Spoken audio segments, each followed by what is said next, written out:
welcome.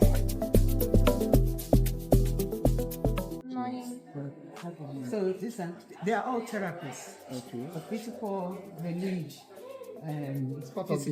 Is it the same? This is an extension of that. Yeah, this is occupational therapy. Okay. You know, I told you there's occupational, okay. There is physical. Okay. This is physical session. Okay. So he will take you on from there. Okay. After this, we will see speech. Okay. The psychologist is somewhere here. He's already with a patient there. So that we will get him to just say a few things. So take him with speech. Or is it like maybe I'm walking or. Walking with education. Patient that has stroke, so they find it difficult to walk. So we come over here, start learning them how to walk. Yes. So we have many equipment here. This is our treadmill over there. Okay. So this is our bicycle elliptical. This is also meant for walking too. So this is our multi-gym. So we use for strengthening exercises. Yeah. Is it only walking that is the physical challenge that a lot of patients have? Is mainly walking? No, when it comes to stroke rehabilitation, so most patients find it difficult to stand and walk. So that's why we focus on their mobility. So we focus on the mobility by strengthening the muscles. When we build up the muscles, then we put them into walking re-education. So not basically only walking. There's other things we incorporate. There's some people that come down with respiratory issues too. So we do them what we call chest physiotherapy in order to improve their respiration. So with other functions we do for them. Also to control pain. Yeah, we also control pain. So this is what is for climbing or. So some people find it difficult to climb staircase because they have lose the ability to perform that task. And so maintain their balance. Yes, so we have the staircase over there where we start retraining them how to use the staircase again. So that's why we have that staircase over there.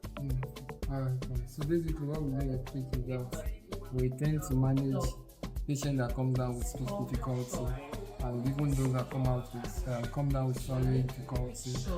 For example, those that have stroke find it difficult to pronounce some words and release some words properly. So those are the cases they manage. And some people come down with writing difficulty. For example, we have a patient here because of the stroke is unable to write properly. And then there are some that come down with when it's an issue as well. There are some that come down with articulation problem due to the satra.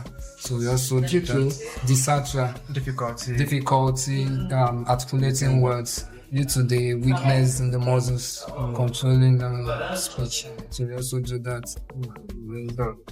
That's just waiting area for relatives. And like you said, you don't sleep over, you must. They have to do it. Because here you have outpatients and inpatients. So what I said, for patients who are on admission, relatives come here around 12 and then they leave around 4:35 in the group. But every other thing done for patients are done by our nurses. But you see here, now there's a mixture of patients from outside. You could even identify them by what they wear. And then patients inpatients, patients who are in here, their relatives also, like if it is around 12, can also come and stay here and observe their progress, but not taking care of them, nor attending to their needs.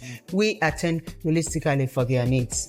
But for those feeding them, sometimes you don't even know that some patients have difficulty in feeding.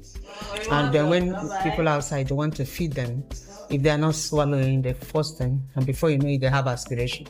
But here we identify, we have all the what do you call it? Points, the pointers. Pointers. If a patient is having any difficulty in swallowing, it could be due to some disease condition. So you don't force, Some people will say, eat, she doesn't want to eat, and they keep forcing. And that, before you know it, patient aspirates, and that's the end. So here, we decide to take care so that we know when we are progressing, nobody pushes us backwards. Until patients, we do the swallow test, like you tell you, and they pass. If they pass, they now can allow people to feed. Can I ask you a very weird question? Go ahead. What's your If it's weird, I give you a weird answer. Success rate and casualty rate? Are you asking me a general question with the hospital? Yes, that's right. Okay. That's why I said it's a very weird question. All right. People must die. All right. For here, I will tell you that we have a very high percentage of recovery. But one of our challenges, serious challenges, are that they don't come on time. They will wait. They will try out things. Even when they have heard that there is a place like this, they will wait and wait. Like last night, what time did we pick up the patient that we did surgery? Almost at 12 a.m. And then he has had his surgery already.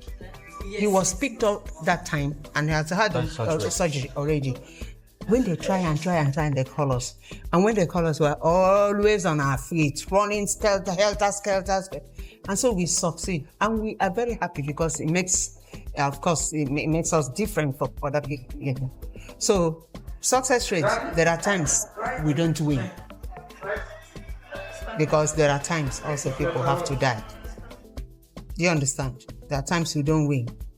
But most times, we come out successful and we're always very happy. We have TPA. We have a kind of drug we give to patients who just come down with stroke within 4.5 hours of stroke.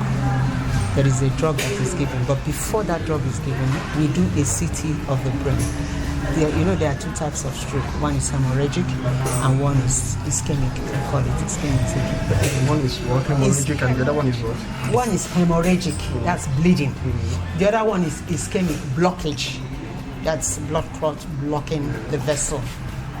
If it is that one, ischemic, that has a blood clot blocking the vessel, it can be reversed within 4.5 hours if that thrombolytic injection is given.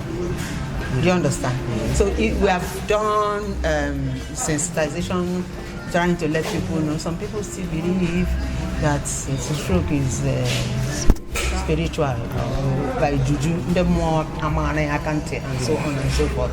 So it takes time. We've been propagating that gospel, trying to let people know that it is like every other disease. So if you come within that window, a lot of people have benefited and they're walking about, unlike coming down with one part of a weak body and all that.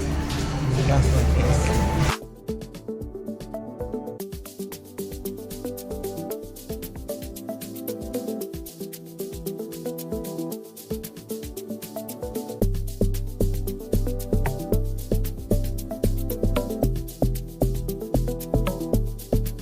So this is basically our new rehab ward for those patients that you saw at that unit that are not critically ill. So this is where we keep them, while they can have inpatient no rehabilitation. So this is where they stay. So we also have a dedicated burns unit for those who have burns. Yes, so this is it here. So we have the critical burns unit. So as you can see, it is enclosed.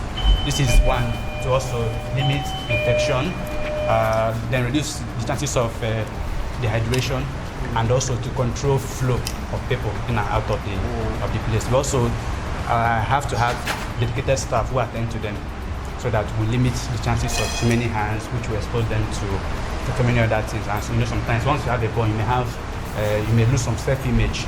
So we give them those kind of privacy for that. So this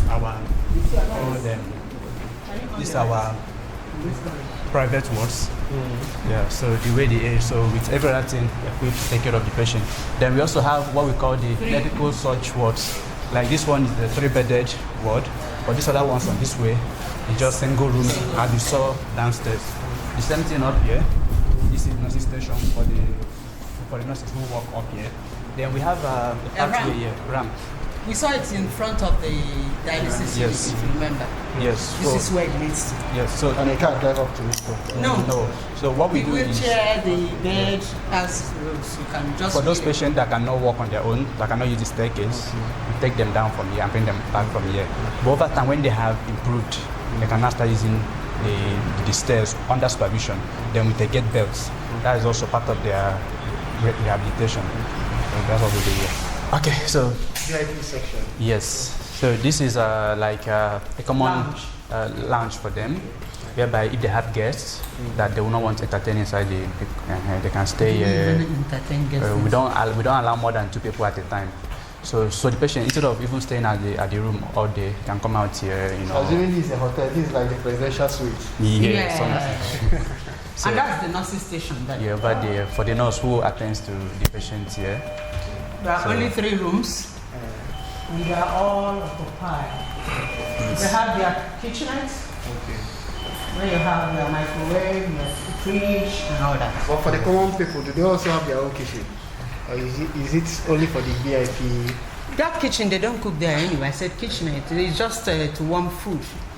Everybody has access to warm food. If they need to warm, the nurses do the warm before feeding them. We have a vendor that cooks for our patients, even for staff. We don't run that business, but it's under supervision of dietitians.